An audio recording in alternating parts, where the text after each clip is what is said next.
Good afternoon, everyone, and thank you for joining us for today's webinar. We are going to get started here in just a few minutes, but before we do, I would like to go over a few housekeeping items with those of you that have joined us in the room.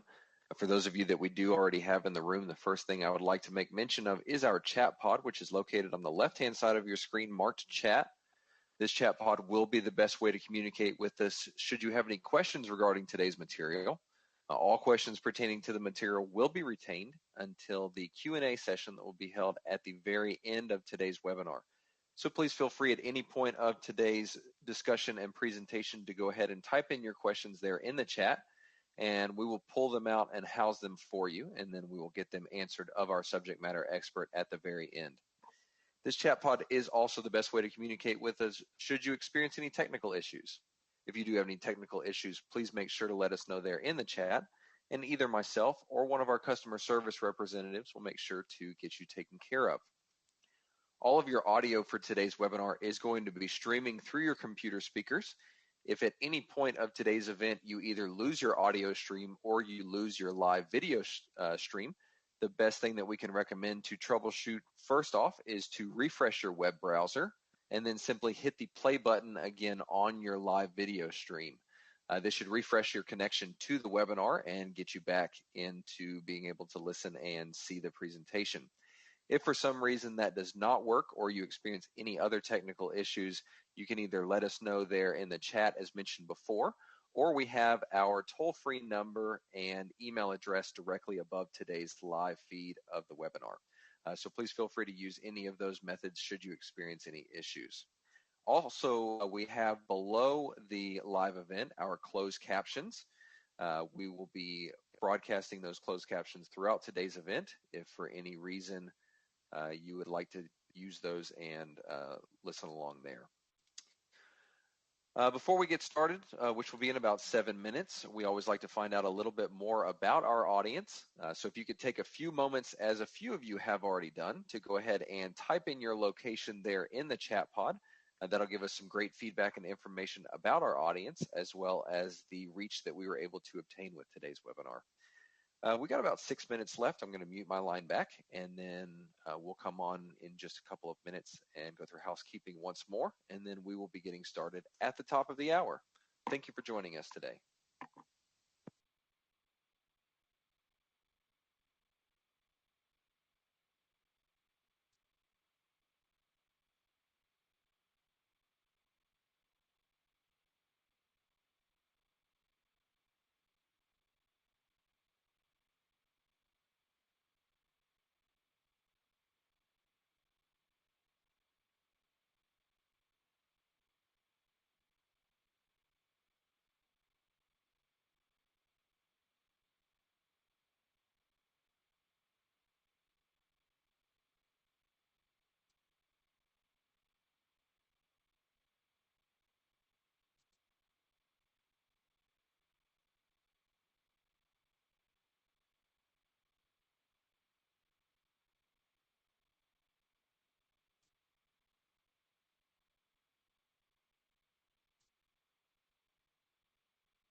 Good afternoon, everyone, and thank you for joining us for today's webinar. We are going to get started here in about 2 minutes, but before we do, I would like to go over a few housekeeping items with those of you that did just come into the room.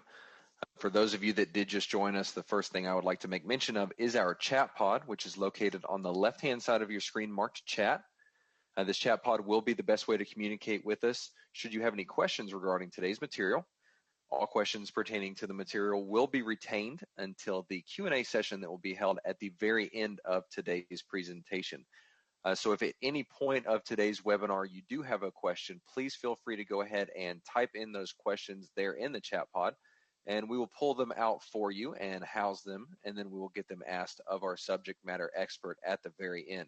We would hate for anyone to forget your questions, so please make sure to type them in at any time. This chat pod is also the best way to communicate with us should you experience any technical issues. If you do have any technical issues, please make sure to let us know there in the chat, and either myself or one of our customer service representatives will make sure to get you taken care of. All of your audio for today's webinar is going to be streaming through your computer speakers. So if at any point during today's event you either lose your live audio feed or your live video feed, the best thing we can recommend is to refresh your web browser and then simply hit the play button again in your live feed window. This should refresh your connection, both audio and video, to the webinar. If for some reason that does not work or you experience any other technical issues, please either utilize the chat, or we also have our toll-free number and email address located directly above the live feed for today's webinar. It is the top of the hour, so we're going to go ahead and get started momentarily. I'm going to mute my line, shift some things around, and then I will be back on momentarily to get us started. Thank you for joining us today.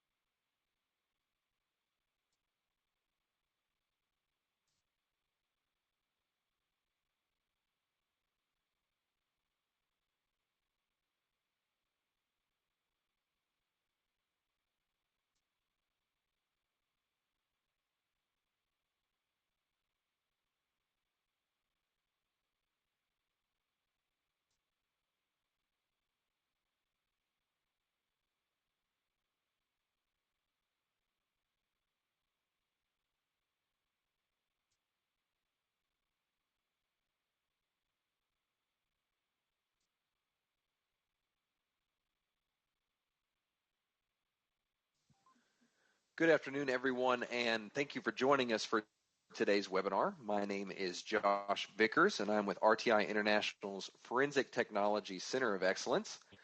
Today's webinar is entitled Handling Difficult and Disturbing Forensic Cases for Coroners and Medical Examiners. This is a part of our Vicarious Trauma webinar series. Your subject matter expert and presenter today is Dr. Elizabeth Brondolo. She's a professor at St. John's University in Queens, New York, and director of the Collaborative Health Integration Research Program. Dr. Brondolo and her students conduct programmatic mechanistic research aimed at understanding the effects of stress on health. Their projects include studies of the effects of work stress, discrimination, and poverty. Dr. Brondolo's research has been funded by the National Institute of Mental Health, National Heart, Lung, and Blood Institute, National Institute of Occupational Safety and Health, the American Heart Association, as well as other organizations. Dr. Brondolo is also a working clinician specializing in the treatment of post-traumatic stress and bipolar disorder, and is the author of Break the Bipolar Cycle, a day-to-day guide to living with bipolar disorder. Just a quick disclaimer, the opinions, findings, and conclusions or recommendations expressed in this presentation are those of the presenter and do not necessarily reflect those of the Department of Justice. Any products and manufacturers discussed are presented for informational purposes only and do not constitute product approval or endorsement by the U.S. Department of Justice. And now, without any further ado, now that we've gotten the disclaimer out of the way, I would like to hand the microphone and over to our subject matter expert today, Dr. Elizabeth Brondolo. Elizabeth? Yes, thank you. And now I'll share my screen.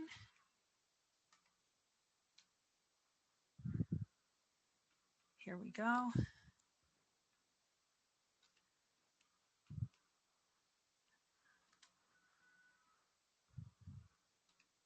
Okay. Hi, I'm Liz Brondolo from St. John's University, and I'm going to be walking you through this webinar today. And you're also going to hear from Tom Brondolo, who is a former Deputy Commissioner for the Office of the Chief Medical Examiner in New York City. And I'd like to acknowledge our collaborators, Doug Delahanty, who's a professor at Kent State University and an expert in PTSD, and Amanda Cower, who is the program coordinator for this project. So let's hear from Tom Brondolo. My name is Tom Brondolo. I served as Deputy Commissioner for the New York City Office of Chief Medical Examiner from 1989 to 2005. The New York City OCME is the largest medical examiner operation in the country. At the start of my tenure in 1989, we had a normal homicide caseload of over 2,000 deaths. Fortunately, by the time I left, this had dropped down to about 800. Also during that time, we had several mass fatality incidents. The largest and most complex was the September 11th attack on the World Trade Center. However, there are smaller events that also presented challenges for personnel of the office. Two of these smaller events included the Happy Land Social Club fire and the crash of American Airlines Flight 587. I mention each of these as they presented their own stressors to our personnel when working with families. In the Happy Land fire of 1990, there were 87 fatalities, almost all from smoke inhalation, and this was a homicide. The victims were all dressed for a night out in the town when the perpetrator set the one exit staircase on fire. The victims died with very little indication of the trauma they suffered. Families had a difficult time understanding why we needed to conduct autopsies, and good communication was made difficult by cultural and language differences. They knew their loved ones died in the fire, but we needed to know the cause of death for each. We needed to know if there were other injuries, such as knife or gunshot wounds, something that may have given an indication as to why this person set the place on fire. In the crash of Flight 587, 60 days after the World Trade Center attack, we had many fragmented and burned bodies, but we also had a manifest and we had DNA and a robust identification process that was in use for the World Trade Center victims. The challenge in this incident was very angry family members. In addition to the grief of loss, there was confusion about whether this was an accident or a terrorist attack, and with that, feelings of not being treated fairly compared to World Trade Center victims. Additionally, many of the victims' families were in the Dominican Republic, making regular family contact difficult. Each of these events had their own challenges and stressors for personnel, but the duration of the events and family interactions were limited as identification proceeded relatively quickly. In the World Trade Center attack, there were 2,606 deaths over 24,000 physical remains. The handling and processing of remains presented great stressors on the responders. The identification and family interaction process was difficult and lengthy and continues even today as new DNA techniques allow for identification of remains. A confounding stressor in this event was both the high level of activity required over many years and the repeated interactions with family members. The extended interactions allowed bonds to form between family groups and medical examiner responders. These bonds offered both strength and comfort, but also took an emotional toll on many responders. After I left the office in 2005, I started to reflect on resources available to medical examiner and coroner offices, both for responding to mass fatality incidents and working with families. This initiated a collaborative project between Dr. Brondolo at St. John's University and Dr. Douglas Delahanty of Kent State University. The project started with a needs assessment with participation for 395 medical examiner and coroner employees across the country. The findings of this assessment indicated a need and desire for training on working with families. Family interactions were identified as a key stressor for medical examiner and coroner personnel. This program was run in 2012 with participation from 9 offices. While the web-based program is no longer running, this webinar presents key parts of the program. Since 9/11 and the presentation of this program, there have been a surge in mass fatality incidents and associated stressors on medical examiner and coroner offices. The rise of gun violence and a growing drug epidemic are overwhelming medical examiner offices across the country. Medical examiner and coroner responders need training and support so they can do the job of helping others on their worst day. I hope this program provides some of this training and support. My name is... Thank you, Tom. So for today, our agenda is I'm going to present some of the research on work responsibilities and mental health in medical examiner and coroner offices, and give you a little bit of the advanced training we developed for helping people deal with difficult and disturbing cases, and in particular, systems for processing emotional information. This work was funded by seed grants from St. John's University and also the National Institute of Occupational Safety and Health. As Tom mentioned, the participants in the research included 395 medical examiner and coroner employees from offices across the country, and we worked with all levels of employees, from administrators to forensic pathologists. And there were 143 employees from 9 offices in 6 states who participated in the intervention. We also conducted really dozens of interviews with medical examiner and coroner employees across the country, and we took those interviews and had actors represent some of the text that they gave us so that you could see in a little more detail some of the things we heard about. So first, people were very satisfied with their jobs, and we really saw this level of dedication everywhere we went. More than 82% of the respondents had a job satisfaction level at 5 or higher on a scale of 1 to 7. And that's a very high rating of job satisfaction.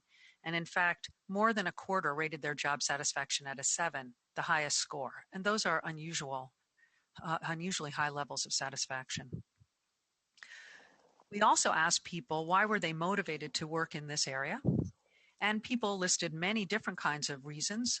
Among the most important was that the job provided scientific and technical interest, and I think that contributes a great deal to the satisfaction that people felt.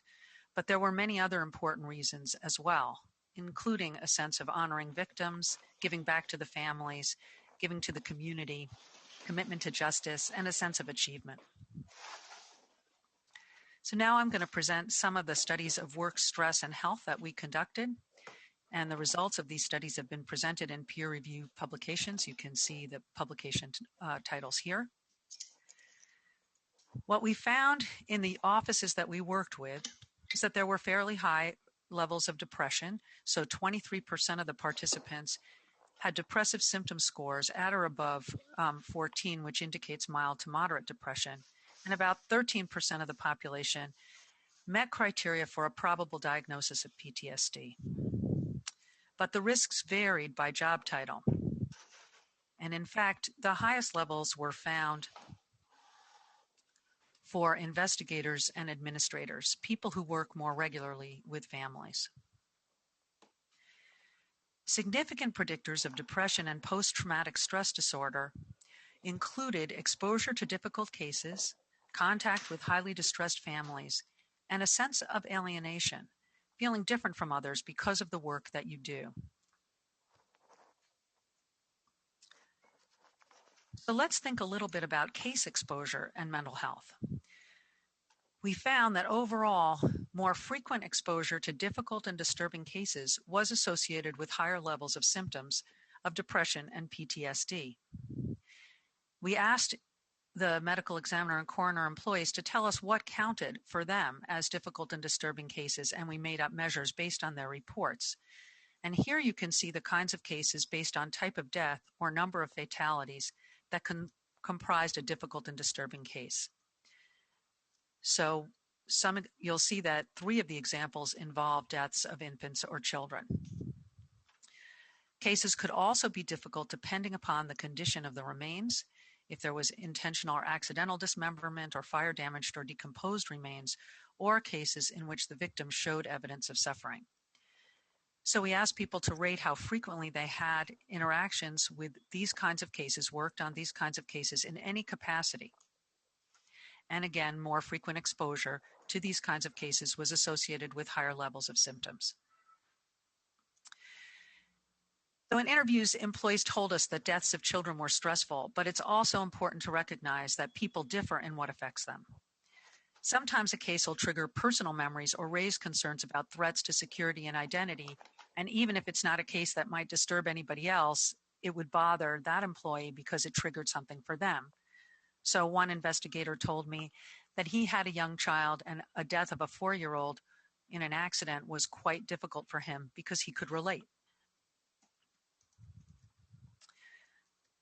We also found that contact with families made things somewhat more stressful. And you can see in this slide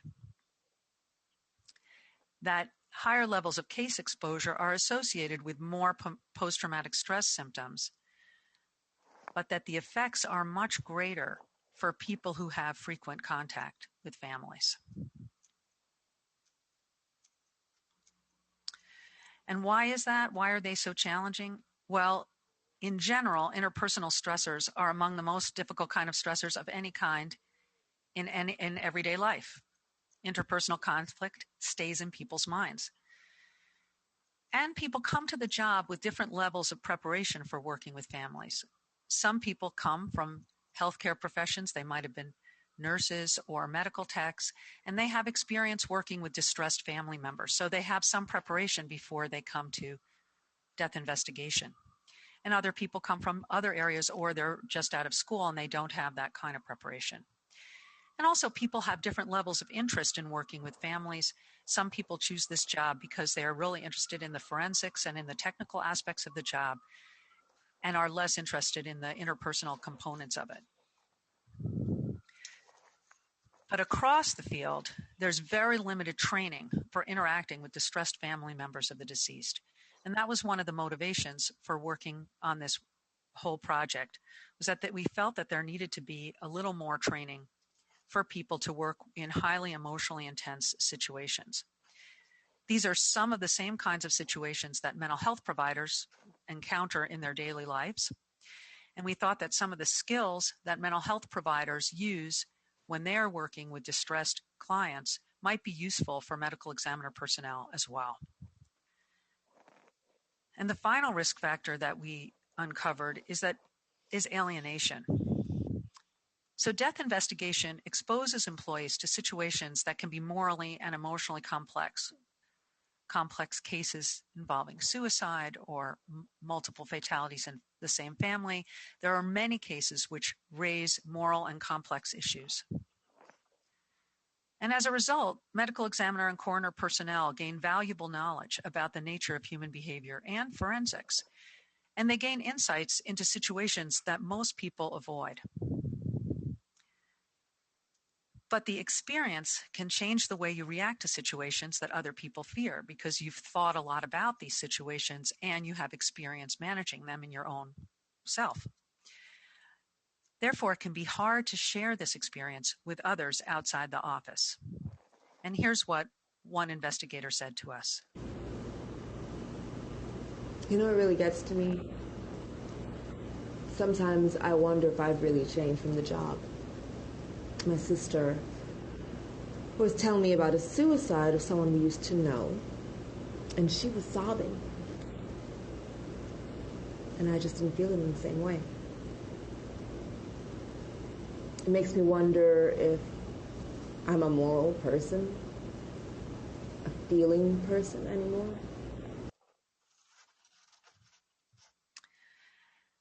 And those feelings of alienation are contribute to the level of distress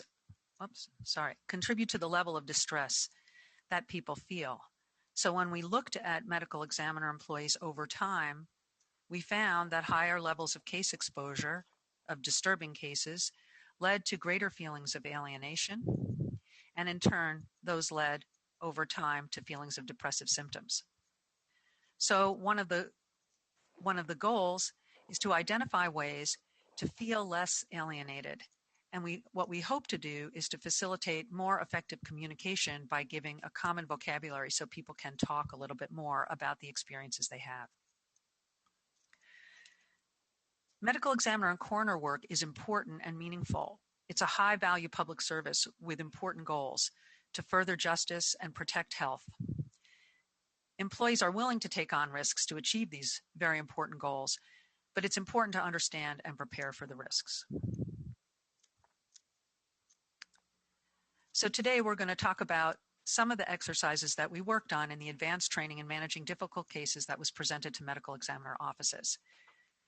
And these exercises are drawn from the NIOSH-funded web-based intervention. They focus on developing systems for handling emotional information, because these are the risks that we can address here, just like you address risks for exposure to toxins and other kinds of dangers on your job. And the program was successful in reducing mental health risks, the pilot program. And here's the publication in which we report these results. So in part one, we're going to work on recognizing the emotional and technical demands of death investigation. And in part two, we're going to talk about systematic approaches to evaluating emotions. And in part three, applications to high-risk situations. So let's think about the technical and emotional demands of work. Every situation you face in medical examiner work presents two kinds of information: technical information and emotional information. So the technical information includes all the information collected about the case necessary to identify the deceased and determine the cause and manner of death. The emotional information includes all the emotions communicated by the families of the deceased and emotions communicated by your coworkers and the emotions you experience as you work on the case. Let's look at technical information in a little more detail. So the examples include things like the characteristics of the deceased, the condition of the remains or the circumstances of the scenes, and the types of the tests and reports needed. You deal with the technical information from the case by developing detailed systems for organizing that technical information. And those systems are in part in your own head, but also there are plenty of paperwork and computer systems for helping you organize this information. And you need systems for organizing technical information, for interpreting evidence, and reporting the findings. These systems help you absorb information, recognize what additional information you might need, and generate hypotheses about what the evidence means. The systems also help you absorb new technical information when you get additional training or read something new. And they help you apply new information, like maybe new ways of analyzing DNA or collecting evidence. And you can use the existing knowledge that you have to apply new information. But the systems also have important benefits for emotion regulation as well. They help you stay focused on the technical work, and they regulate your response to the disturbing sensory aspects of the case, like maybe the smells or some gory visual images. The systems help you stay focused. And you need the same kinds of systems for evaluating emotional information. And if you've been working with families for a while, you have many have these systems. And so what we present today may just help you understand what you're already doing in a little more detail, or help you think about what your coworkers are doing and understand different perspectives. So you interact with high-intensity emotional situations all the time when you interact with family members, when they're facing some of the most intense negative emotions of their lives. And as people say often, that medical examiners are dealing with people on the worst day of their life. This experience can evoke complex, intense emotions in you. You may be worried that the family member will get sick because they're so agitated, or maybe they can't calm down or gain control and will panic. And you may also be worried that you won't know what to say or to do, or that maybe you'll say something wrong and make things worse. So let's listen to what another investigator had to say after he was listening to a woman whose son had died, a young son had died in an accident, and who was really very distressed. To be honest, I just wanted to run. I felt bad for her, but all that crying is overwhelming to me. It's true. I really don't think I know how to handle it when people get so upset. So working with families requires systems for evaluating both technical and emotional information. It requires that you make rapid shifts between processing this technical and emotional information. So sometimes you may be talking to a family and trying to get antemortem data or to get them to fill out another kind of form. And then suddenly the process will be interrupted because the families are overwhelmed with their own emotion. And you have to modulate that and then return to the work. And one investigator told me a particularly poignant story for illustrating how complex a situation this is. He told me about a time that he was sent out to a scene where an elderly woman had died in her home in the bathroom. And he was in the bathroom collecting evidence and preparing to move the body out of the bathroom and back to the office. And as he was working on the technical information, he looked up and he looked in the apartment and saw how little personal effects were in the apartment, no pictures of family or friends. And it made him recognize how isolated and alone this woman was. So he took a moment to think about it and then went back to work. But he was particularly struck by that because he had a grandmother that he was concerned about, and the situation reminded him of her.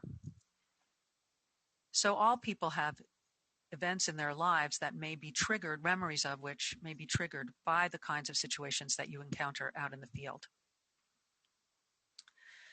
So a systematic approach for recognizing and interpreting the emotions of others and recognizing and regulating your own emotions can be helpful.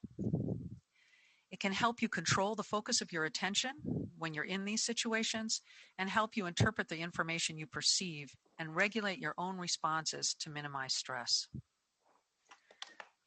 So now let's look at some of the systems that are available for managing this emotional information.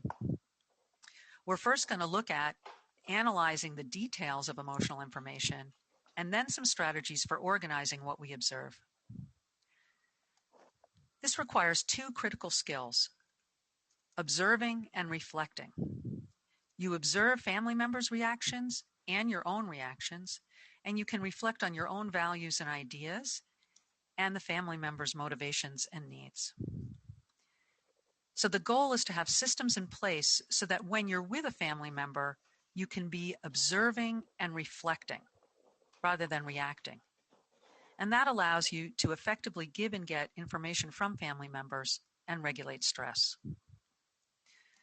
So let's use a systematic approach to evaluating nonverbal behavior.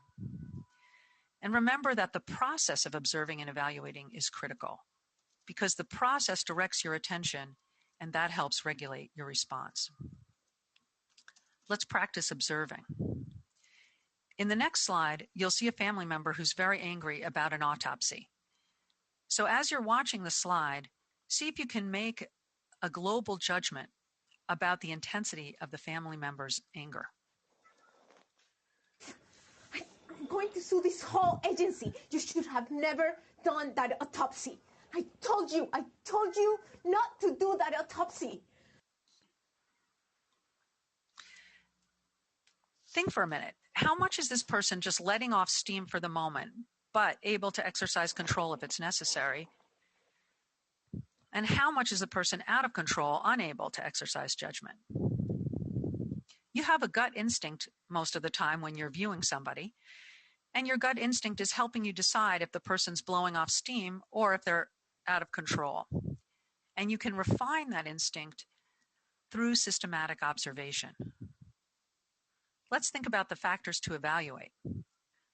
Look at the amount of energy involved in different dimensions of the person's body language, the speed of their motion, the range of motion, and the presence of muscle tension. So you can calculate the level of energy by checking if the person is speaking at a rapid-fire pace, showing tension in their voice, gesturing quickly or forcefully, using a broad range of motion, or coming closer to you, or showing tension in their brows, their jaw, their hands, or their shoulders. So let's try it again and consider the evidence, but this time focus on the behavioral signs. I'm going to sue this whole agency. You should have never done that autopsy. I told you not to do that autopsy. So we noticed that this woman was speaking at a rapid-fire pace. She certainly had tension in her voice. She was gesturing quickly and forcefully, and she showed tension in her brows and in her jaw and hands. But she didn't use a broad range of emotion. She kept her hands close to her body, and as far as you can tell from the camera, she wasn't coming close to us. So that helps us evaluate whether she was expressing herself or losing control. So think to yourself, did the analysis of body language in the second viewing support your initial judgment of the level of control the family member was displaying when you first viewed the video? If you found that you thought the person was more intense or less in control than you did after you analyzed the elements, think to yourself, what was the element of body language that made me come to that conclusion? Or if you thought the person was less angry than you later thought they seemed when you analyzed the body language, think about what parts of body language you might not be paying attention to when you're making those initial global evaluations.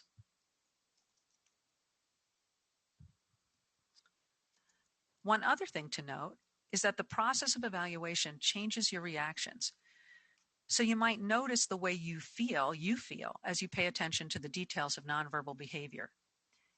If you're paying attention, you're somewhat distracted from your own emotions, and at that point, that may be helpful, and it may help reduce stress. Let's try it again, but on ourselves. Think about something that makes you angry, maybe traffic or a problem at work or home. Notice where you feel the anger. Do you tense your hands, your jaw, your stomach? What kinds of thoughts come into your mind? Now ask your family and colleagues when you get a chance, how can you tell when I'm really upset or very angry? What's the evidence they use? Do they listen to your tone of voice, your muscle tension, or your movements? See if you can develop a vocabulary with your coworkers for discussing these kinds of emotions, these kinds of signs of emotion, so you can recognize them and talk about them more fluently with your coworkers. Now let's switch gears and think about something that relaxes you. What changes in your body as you relax? And how can other people tell that you are relaxed and comfortable? You can think about how important this is because when you consider whether you want to talk to a family member or a coworker, a family member in your own family, or somebody at your work like a boss or a colleague, to get them to think about a new way of doing something or to ask them about something difficult, you pay attention to their signs of relaxation, their shoulders, and whether their eyes look like they can be relaxed enough to take in a point of view other than their own. So you're using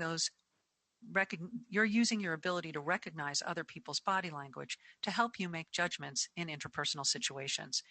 And you want to just expand and develop those techniques a little more.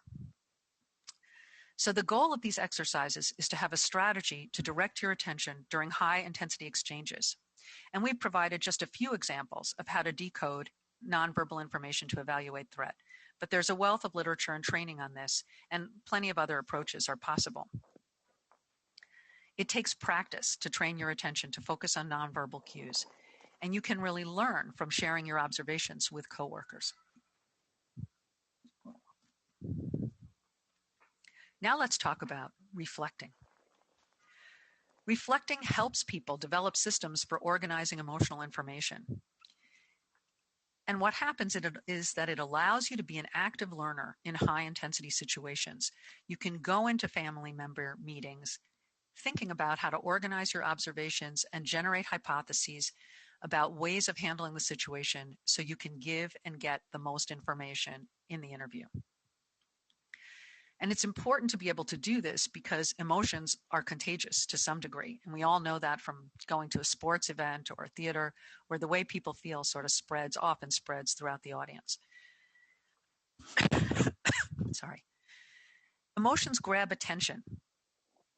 And other people's emotions can trigger your emotions. And this can happen even when you're not aware of it.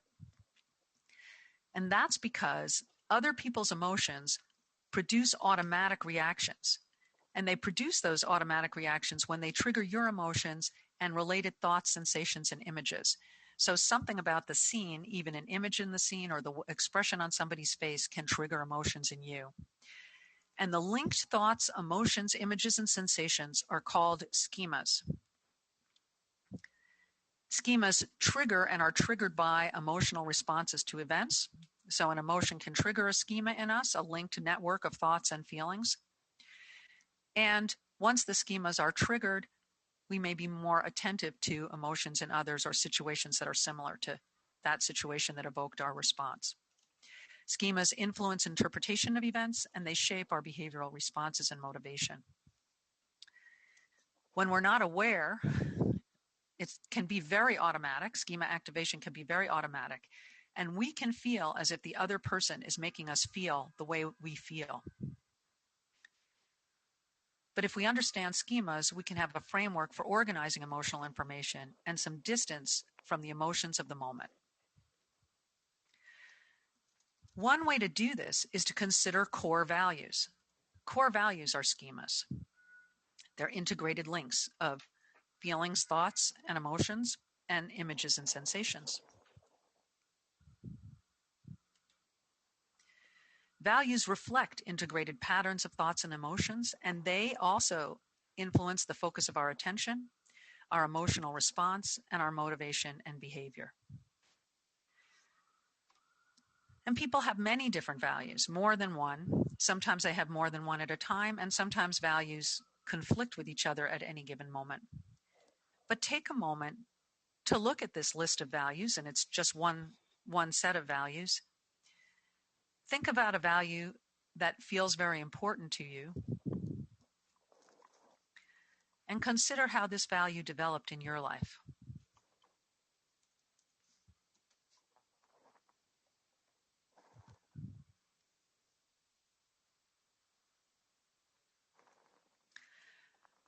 We're going to ask how core values develop and how they organize emotions.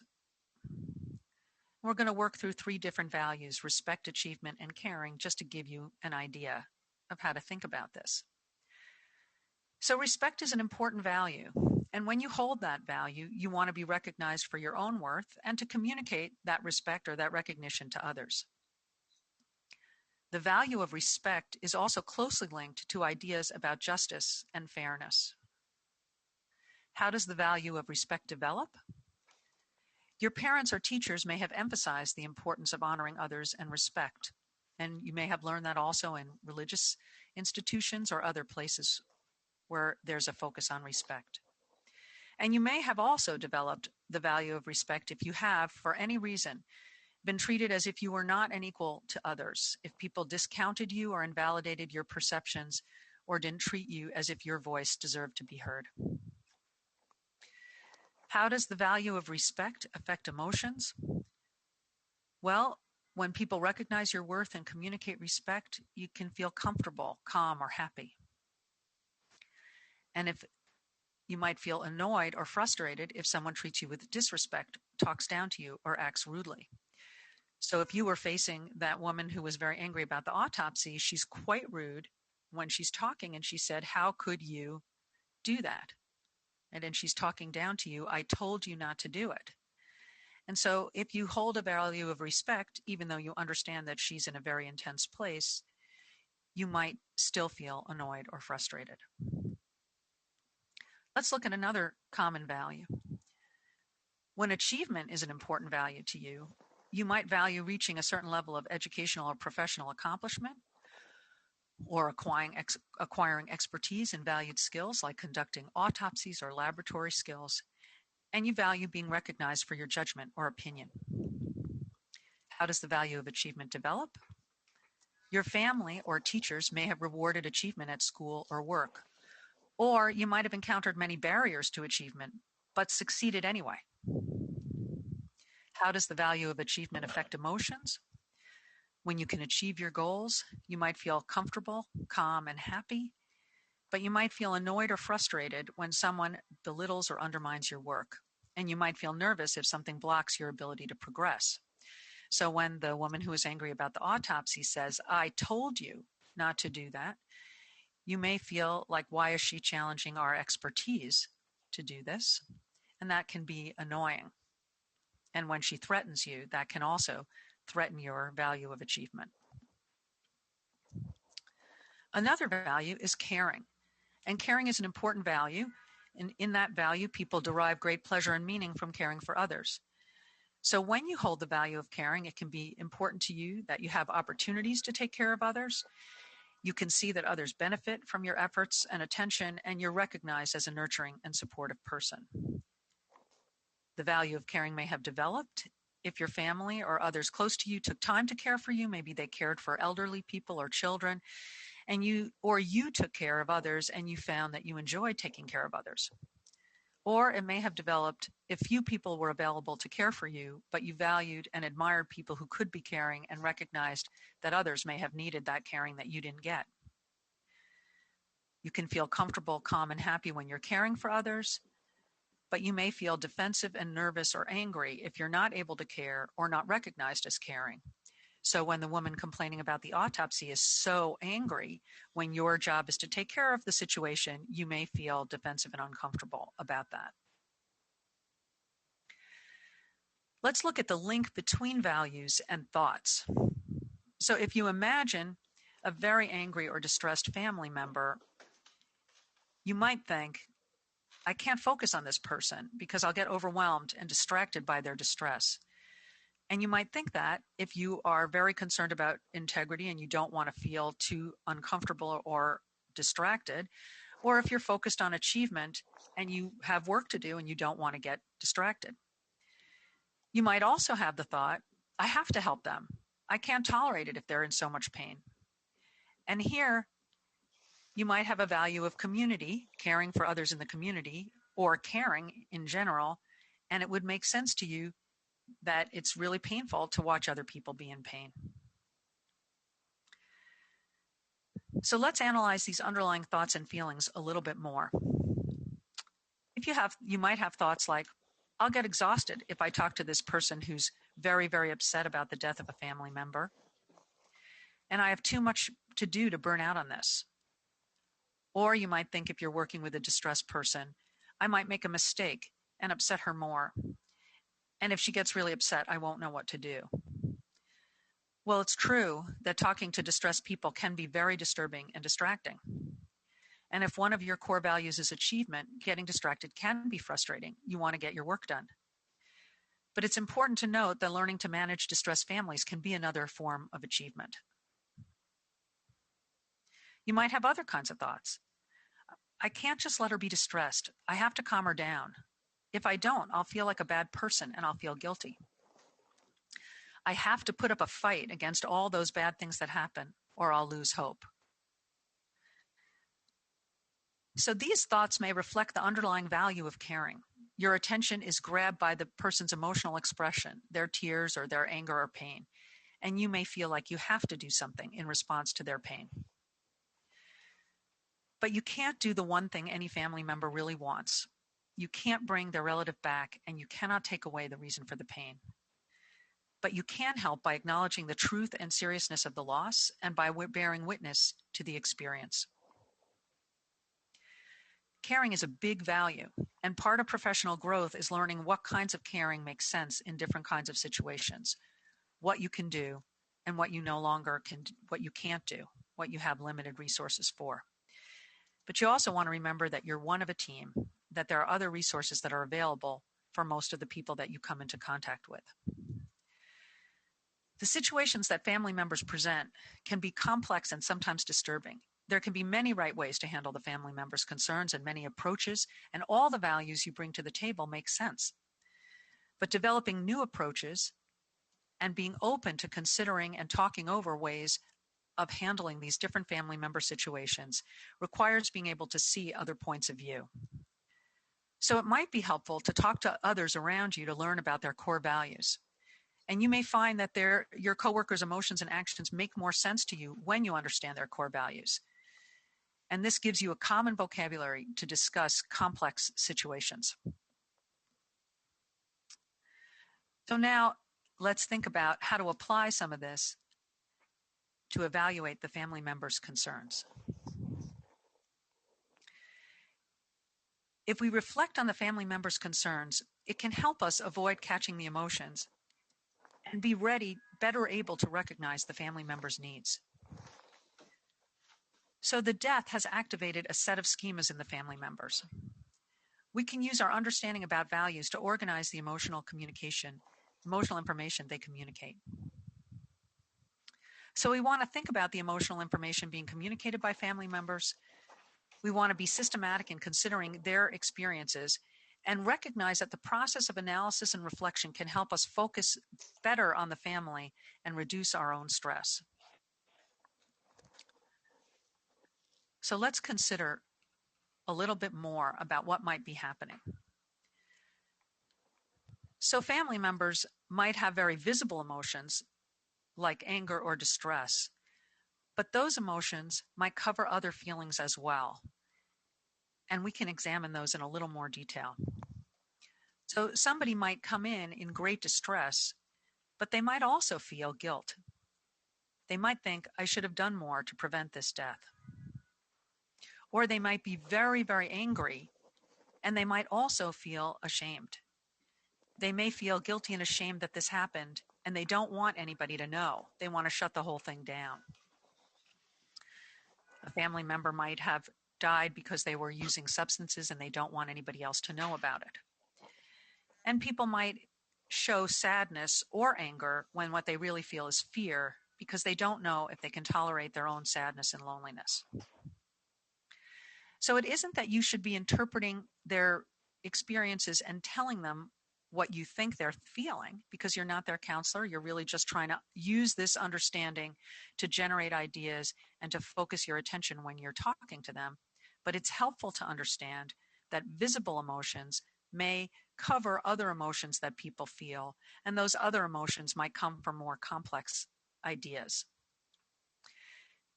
And to help develop a little more empathy, you can think about the values that people might have. So someone who's caring or has a very strong family orientation might in fact feel guilt because they might feel they should have done more to prevent this death. And people might feel anger and shame when they have a strong value of respect or a strong sense of connection to others in their community. And that's part of why they feel guilty and ashamed, because they value family and they value the way the family is seen in the community, and they have respect for the victim or the deceased. And people might be concerned about their own autonomy or their integrity when they show sadness or anger and they feel fear. They may wish to be autonomous, and that autonomy may be threatened by their own grief or anger or loss. So if you consider both the values and the other possible emotions, you don't necessarily have to act on any of these ideas, but they can help you understand the family member in context. It can help you organize your reactions to the family member's emotional information, and they can help you focus on giving and getting information from the family members. So to summarize what we've talked about today, when you work with family members, you want to think about evaluating the level of threat by analyzing the person's emotional distress in detail, focusing on nonverbal and verbal behavior. You might want to shift perspective and think about the big picture of the person's values and needs. And they may have many needs, some of which they can articulate and some of which they can't. They may need financial guidance or spiritual guidance or mental health services or other material assistance. And all of those needs at once may make them just very emotional without the ability to communicate clearly. And then you want to shift your perspective again and see yourself and the medical examiner or coroner offices in the larger web of resources available to the family. So you can encourage family members to seek other resources if they're appropriate, and if your jurisdiction permits, you can offer referrals to different kinds of services in your community. So it can be helpful to have that information available if your office and jurisdiction allows you to do that. So in conclusion, what we've learned is really that your work provides an important opportunity to develop a complex and valuable understanding of the threats and challenges facing us all. And with practice and collaboration, you can enhance your skills in processing emotional information, which is part of the information you gain at your work. The effective processing of emotional information protects your physical and your mental health and allows you to be effective with less stress. And I wanted to take a moment to thank all of the medical examiner and coroner personnel who worked with us over the years in all the different offices. We have really greatly appreciated learning about your work and hearing your stories. It's been very moving and inspirational to everybody on the team. So thank you very much.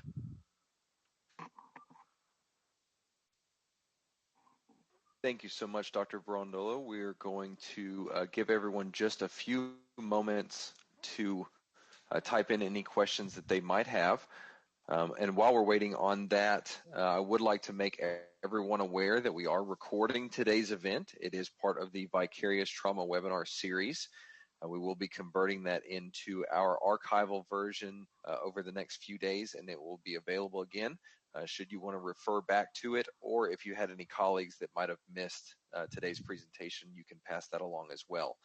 We also have back on the main page a PDF version of Dr. Brondolo's slide deck of her PowerPoint today. So please feel free before you leave today to go back to the main page and download the PDF version of today's slides.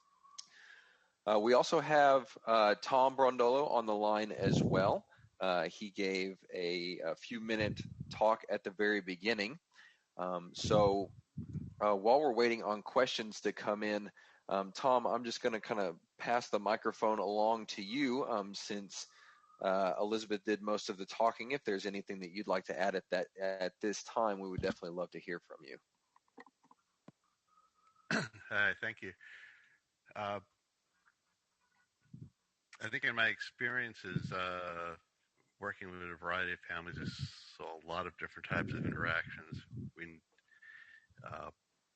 also had a lot of people that in our office, which was very large, who didn't really come into the position with the type of training that you would really need for some of these interactions. And some of this is I guess how civil service systems work, where somebody's a clerical associate and finds themselves answering phones or interacting with family members. So some of these skills that are shown here, I think, can be very, very helpful for giving people that perspective and giving them the ability to better understand some of the body language and emotions that families have when they're coming in at these very difficult days.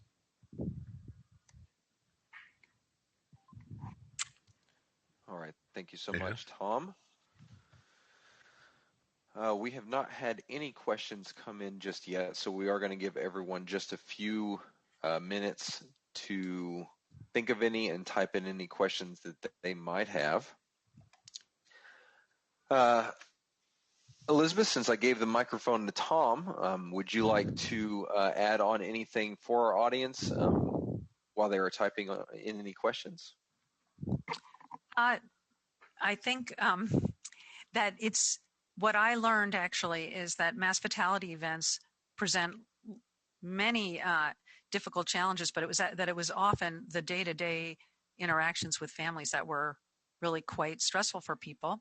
Although, you know, many people had developed really good processes for working with the families, but that it was the sort of ongoing and repeated contact with family members when cases took a long time that were really quite difficult.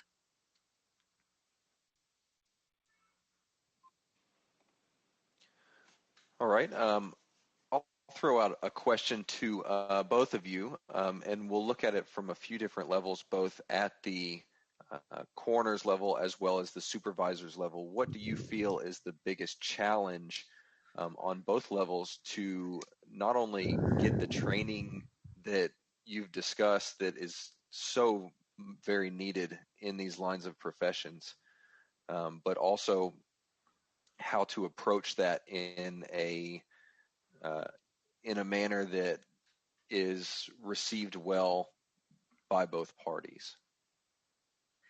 Well, one of the difficulties is that there are not a lot of mental health trainers available to meet the needs there's 2,000 death investigation offices, medical examiner, coroner offices in the United States. And so they're often small offices spread throughout the country. So it's difficult actually to have the kind of ongoing support and training that people need because people are spread out so far. That's why I thought it would be useful to do a web-based intervention and a webinar, so that you could begin to think about what kinds of training. Really, the intent of the webinar is to give examples of the kinds of training that can be useful as you go forward and want to provide opportunities for developing skills of personnel in the office. Also, if I can add in, there's just a wide variety of administrative structures across the country for medical examiner and coroner offices. Some of them are standalone offices, some of them work under other agencies, some of them partner with the universities. And so getting that mental health training can be difficult for each of them because they have to look for where they can get that type of resource. Generally, it might have come out of an EAP function initially, but I think that there needs to be something more offered to them. The problem is, how do you do that across such a wide variety of administrative jurisdictions and structures? All right. Thank you, Tom and Elizabeth. We do have a question that came in from Lori asking, what type of training do you recommend for anyone interacting with grieving families? And where are some places that someone could obtain that training? Well, I think it's actually a really hard question. And the kind of training really has to do with training in emotion regulation and some basic counseling skills. So counseling programs, counseling schools do provide that kind of training. And these are examples of the kinds of skills you would learn, including and other skills in terms of how to ask people questions and help reflect their communication back to them or their emotions back to them in a more detailed way. Most of the time, people inside medical examiner offices or death investigators are not really in a counseling role because that's not their job. And I actually was only visited one office in all the time that I was working that had an on-site social worker who was there to provide that kind of service. That would be really helpful for many offices to have more regular connection with mental health providers who could provide informal training and also be there both for the employees but really for the family members as well. But looking for courses in counseling skills can be very useful. There are programs for learning skills in grief counseling, but that's not a normal part of the training of medical examiner and coroner personnel. So that's why we thought we would put this together. All right. Thank you. We do have another question that has come in. After people have adopted these strategies, have you been able to analyze the level of improvement in PTSD symptoms? Yes. Well, actually, in depressive symptoms, we saw effects in depressive symptoms, and those symptoms improved in our pilot study. All right. That's fantastic news. Next question that came in. Asking, have you thought of expanding your research to determine level of trauma experienced by crime scene investigators, also interacting with families? That's a good idea. That would be actually a very useful thing to do. So if you have ideas, please email me. Giving you more work, I see. Right. This is Tom. I think one thing that we've seen is there's a wide variety of people that interact across the country depending on the jurisdiction with families. So sometimes we've come to use the term medical examiner responders, but that could involve police, it could involve fire, it could involve a number of people who end up in the death investigation process. I mean, the research was just on medical examiner and coroners, and we did a similar project actually with funeral service workers, and they have some similar concerns, but they're in a very different setting.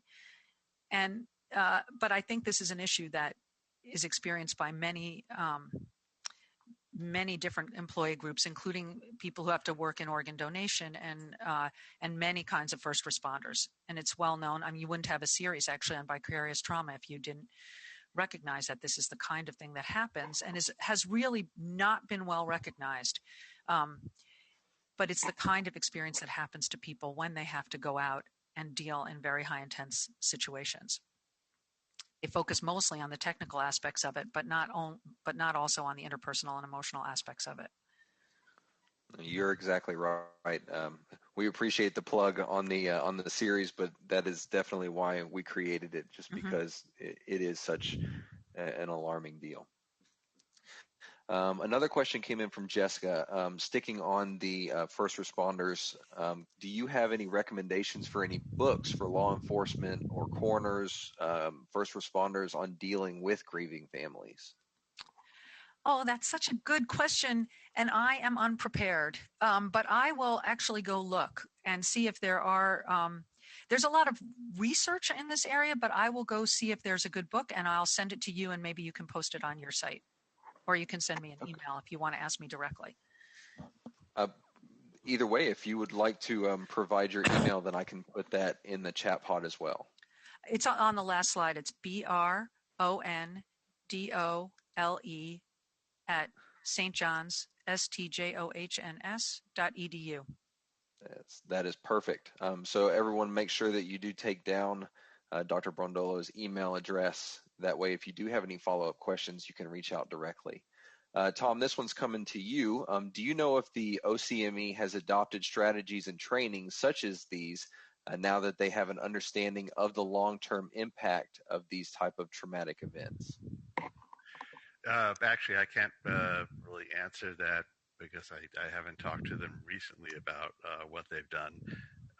I do know it was something that was certainly I think under consideration at the time, and I left in 2005. So I don't know. All right. Next question is, did you see a difference between levels of trauma experienced by MD-trained medical examiners versus civilian coroners? That's a very interesting question. We did not make a direct comparison. But what we found is that among the groups with the lowest levels of, we didn't compare people who were civilian trained versus medically trained coroners. What we found is that the medical examiners themselves, who were MDs, had among the lowest levels of post-traumatic stress and depressive symptoms, because they receive a tremendous amount of education and training to help them prepare for all aspects of this process. And so they were able to talk about it. It wasn't that they didn't sometimes suffer from particular cases or be distressed, but they had lower levels of symptoms than almost any other group.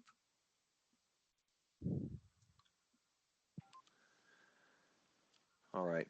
Perfect. Thank you so much. We also have a chat there in the chat pod from Michael saying that he's a clinical counselor with the Grief Services Program at that's great. New Mexico OMI, and would be happy to yes. share any information on books and trainings with anyone. He also provided his email address there as well. That's great. That's really wonderful, because that's a person with rare experience. Thank you. All right. We are at the top of the hour. So with that, I'm not seeing any other questions coming in. So we're going to go ahead and wrap up for the day. I would like to just real quick hand the microphone over to both Tom and Elizabeth for some closing words. Do either of you have anything that you would like to leave our audience with today?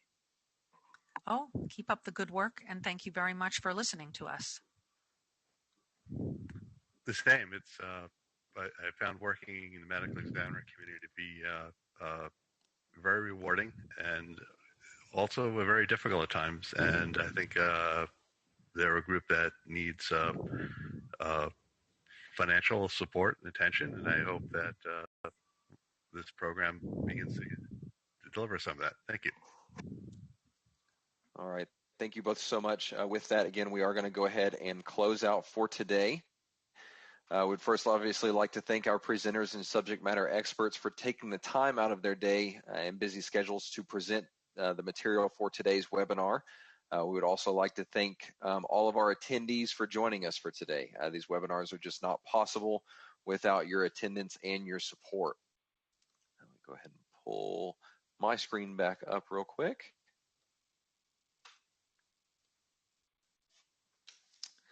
Before you do leave today's webinar, we always ask that you participate in our short survey. So you will find it directly on the bottom right-hand corner of your screen, right around the closed captions pod. Simply click on the word survey is directly below the closed captions pod. Click on the word survey. That will take you to our customer satisfaction survey, where you can provide us your feedback about today's event as well as the delivery of the event. Your feedback is always vital information that we use to make sure that we always are providing you with the best webinar experience, as well as adjust any content or the way that we disseminate that out to you, our audience. So if you could please take a few moments to do that, we would definitely appreciate it. You will also see there in the chat pod, we have put our social media outlets, Twitter, LinkedIn, and Facebook. So please make sure that you are following us there. We have also included a podcast on the importance of the CMEC. So if you have not listened to that podcast, or if you would like to subscribe to our podcast, go ahead and follow that link there. You'll be able to listen to that episode as well as find all of the other podcast episodes that we have put out over the last couple of years. Again, we want to wrap today's event up by thanking our subject matter experts and thanking everyone for joining us today. We have recorded today's event, and we will be turning it into our archival version that will be available in the next few days. Also, you will find a PDF version of today's slide deck back on the main page, so make sure you do download that before you leave today. Again, thank you so much, everyone, for joining us and attending today's webinar. We hope you have a great rest of your day, and we hope to see you in our next event. Thank you.